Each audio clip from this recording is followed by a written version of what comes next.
Tuhan kita Yesus Kristus menurut karangan Lukas. Ibu dan saudara-saudara Yesus datang kepadanya, tetapi mereka tidak dapat mencapai dia karena orang banyak. Orang memberitahukan kepadanya, ibumu dan saudara-saudaramu ada di luar dan ingin bertemu dengan engkau. Tetapi ia menjawab mereka, ibuku dan saudara-saudaraku ialah mereka yang mendengarkan firman Allah dan melakukannya. Demikianlah sabda Tuhan. Terpujilah Kristus.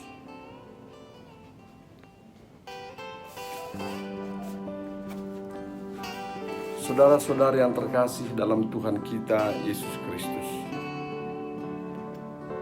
kalau membuat renungan, saya biasanya menghubungkan antara bacaan-bacaan yang dibaca pada hari bersangkutan. Kalau dua bacaan, berarti bacaan pertama dengan Injil. Lalu juga sedapat mungkin mengaitkannya dengan Mazmur yang dipakai pada hari itu. Hari ini saya mau memulai dengan Mazmur yang dipergunakan, yakni Mazmur 119. Sabdamu adalah kebenaran, hukummu kebebasan. Sabdamu adalah kebenaran, hukummu kebebasan. Lalu mulai dengan ayat 1. Berbahagialah orang yang hidupnya tidak bercela, yang hidup menurut Taurat Tuhan, yang menuruti firman Tuhan, hidupnya tidak bercela, dan ia berbahagia dengan itu. Ayat 27, buatlah aku mengerti petunjuk dan titahmu, supaya aku merenungkan perbuatan-perbuatanmu yang ajaib. Orang yang memahami dan mengerti petunjuk Tuhan, dia akhirnya bisa merenungkan perbuatan-perbuatan Tuhan yang ajaib, terutama dalam hidupnya. Ayat 34, diulangi lagi, buatlah aku mengerti akan firman-Mu. Betapa pentingnya untuk dia kalau dia bisa memahami firman Tuhan. Ayat 35, buatlah aku hidup menurut petunjuk perintah-perintah-Mu, sebab aku menyukainya. Dalam hidup kita, banyak hal akan harus kita tinggalkan kalau kita mau mengikuti perintah Tuhan. Karena banyak yang tidak kita sukai. Itulah perintah Tuhan. Dan akhirnya harus kita tinggalkan. Tapi kalau orang sudah memahami, mengerti makna perintah itu untuk hidupnya, dia sebenarnya dibebaskan dari banyak hal yang membelit dia, yang menghalangi dia untuk kebahagiaan. Dan akhirnya dengan itu dia merasakan kebahagiaan. Ayat 44, aku hendak berpegang pada Taurat-Mu senantiasa, untuk seterusnya dan selamanya. Orang yang sudah memahami dan menyukai itu, dia ingin supaya itu selamanya demikian. Nah, dalam Mazmur 119 ini, saudara-saudari, di sini mau dikatakan, orang yang sudah memahami firman Tuhan, ia menyukainya, ia melaksanakannya, dan ia berbahagia. Apa yang sering membuat kita tidak berbahagia, saudara-saudari?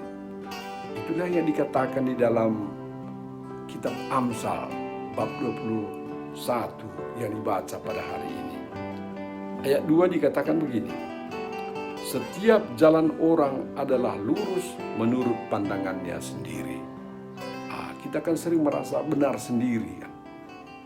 Lurus, aku sudah jujur, kita pikir. Tapi kalau kita pikir-pikir dengan baik di hadapan firman Tuhan terutama, kita akan menyadari bahwa yang kita pikirkan itu sebenarnya, yang kita anggap lurus, sudah benar, itu sebenarnya salah, tidak jujur, dan itu hanya untuk kepentingan dan enak kita sendiri. Saya beberapa kali kalau kehilangan kunci, terus saya cenderung pikir, ini istri saya lagi ini yang buat hilang. Lalu saya mulai bersuara keras, mencari, menanya. Padahal ternyata sudah dapatnya di kantong saya.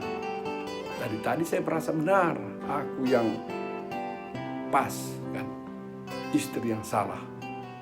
Lalu saya bersuara keras karena saya merasa benar. Tahu-tahu kedapatan saya yang salah. Ayat 4. Mata yang congkak dan hati yang sombong. Dalam hidup ini sering kita merasakan seolah-olah kita yang lebih dari orang lain, lebih mampu, lebih pandai, lebih berpunya. Kita cenderung merendahkan orang dengan itu, saudara-saudari. Padahal bukan kita disuruh untuk merasa MC di hadapan orang, merasa rendah diri di hadapan orang, bukan. Tetapi yang mau dikatakan ialah kita sebenarnya perlu menghargai orang, menjunjung harkat orang, menghargai, mengakui banyak yang baik yang ada dalam orang. Teman-teman kita bergaul, di rumah tangga kita, anggota-anggota keluarga kita, banyak yang baik yang belum kita akui, saudara-saudara. Ayat 6. Memperoleh harta dengan lidah dusta. Kita semua membutuhkan uang, membutuhkan harta untuk hidup lebih sejahtera. Perlu itu. Tetapi sering cara yang dipakai bukan cara-cara yang benar. Ialah dalam kehidupan manusia sekarang di dunia ini. Orang merampas milik orang lain dengan cara yang paling halus sampai kepada menghilangkan nyawa orang. Kita lihatlah kejadian-kejadian yang kita baca di koran, di berita televisi dan sebagainya. Jadi kita membutuhkan, tetapi caranya itu yang sering tidak pas, tidak benar. Padahal sebenarnya dengan cara yang tidak benar itu, saudara-saudari, orang itu pertama-tama menderita, korban itu, tetapi sebenarnya kita pun tidak memperoleh kebahagiaan. Karena apa yang kita peroleh dengan tidak benar itu tidak menjadi berkat. Nampaknya sekarang mungkin belum menjadi kenyataan, tetapi itu akan menjadi pahala untuk diri kita, untuk keluarga kita dan sebagainya. Tidak menjadi berkat, saudara-saudari. Kata Amsal 21 ayat 6, kesia-siaan itu tidak menjadi berkat. Nah, saudara-saudari yang terkasih dalam Tuhan kita Yesus Kristus, ketika Yesus suatu hari berada di rumah ibadat, orang mengatakan, saudara-saudaramu, ibumu dan saudara-saudaramu ada di luar. Ayat ini sering dipakai orang untuk mendebat bahwa Maria bukan punya anak tunggal, Yesus. Ini sering untuk melawan keperawanan Maria. Hal-hal seperti ini, saudara-saudari, bisa jawab dengan singkat. Kata saudara mempunyai arti yang jauh lebih luas daripada saudara sekandung. Saudara bisa juga berarti orang seopung, orang senenek, ya. Bisa juga saudara sepupu. Bisa juga keponakan, disebut saudara dalam arti yang sangat luas itu. Nah, di sini Yesus memakai kata saudara itu dengan arti yang luas itu, tetapi sekaligus arti yang sangat mendalam. Ibuku dan saudara-saudaraku adalah mereka yang mendengarkan firman Allah dan melakukannya. Kalau orang mendengarkan firman Allah dan melakukannya, itulah sekeluarga dengan Yesus. Menjadi sama-sama anggota kerajaan Allah. Jadi dengan mendengarkan dan melaksanakan firman Allah, kita menjadi sekeluarga dengan Yesus dan kita akan berbahagia. Cobalah saudara-saudari, katanya kan kasih Allah, ya, kasih adalah inti dari semua perintah. Cobalah kalau hati kita dipenuhi dengan kasih kepada orang-orang lain. Kalau kita berjalan di jalan raya, kita akan menghormati hak orang lain di jalan itu. Nah, kalau di rumah tangga kita akan menghargai pekerjaan-pekerjaan yang dibuat oleh anggota keluarga. Kita akan merasa nyaman, kita akan berbahagia. Tapi coba kalau hati kita penuh dengki, penuh kecemburuan, penuh marah, itu hidup kita akan sebaliknya dari yang tadi, saudara-saudara. Sabdamu adalah kebenaran, hukummu kebebasan.